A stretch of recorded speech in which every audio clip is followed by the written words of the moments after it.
Həqiqətən belədir. Bir insan nəyisə əldə eləmək istəyir, bütün səbəbləri götürür və köklənir ona ki, onu əldə eləsin. Və fikirləşir ki, xeyir ondadır. Lakin görürsən ki, Allah Teala vermir, nəsib eləmir. İnsan elə bilir ki, onun olması xeyirlidir.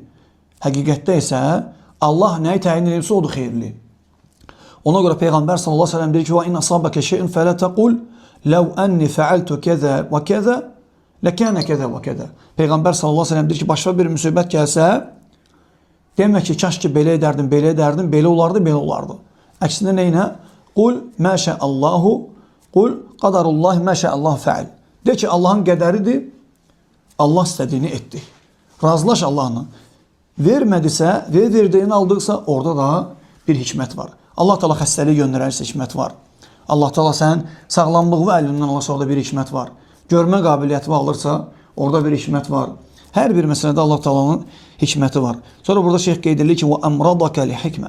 Xəstəlik versə Allah Subhanahu wa Ta'ala, orada da bir hikmət var. Həqiqətən belədir. Xəstəlikdə, ümumiyyətlə müsibətlərdə dəyərli qardaşlar, ən böyük faydalardan biri nə deyilməli qeyd edir?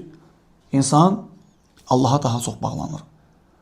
Xəstələnəndə insan, bədəni zəifləyəndə, gözü qüvvəti azalanda, aciz bir hala gələndə hara yönəlir?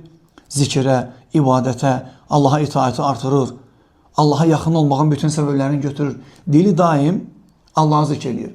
Fikir verirsiniz, çox görür. Allah Teala müsibətlərdən qorusun bütün müsəlmanları.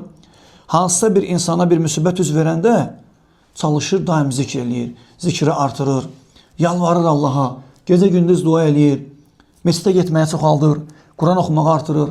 Zikri artırır. Malı az olsa da sədəqanı artırır. Fikir ver, imtihanın xeyri budur. Xəstəliyin sənə olan xeyirlərindən, ən böyük xeyirlərindən budur. Sonra şeyh buyurur ki, فَقَابِلْ اَنْنِعَمَ بِشُكُرْ Gərək qul neymətləri şükürlə qarşılasın. وَالْبَلَى بِالصَّبْرِ İmtihanları səbirlə qarşılasın. Bütün bunlarda da sənin nədir? Tövhidin sənin qurtuluşun ünvanıdır. Yəni, tövhidi düzgün həyatında yaşasan, tətbiq eləsən, o sənin üçün nə sayılır? Xoşbəxtliyin, nicat tapmağımın ünvanıdır. Tövhidi gücləndirmək, mükəmməlləşdirməyə çalışmaq lazımdır ki, bütün bunlarda özünü Allahın istədiyi kimi aparasan, Allah Teala hər birimizi nemətlərə şükür eləyən, imtihanlara səbir eləyən qullarından etsin. Elhamdülillahi Rabbil ələmin.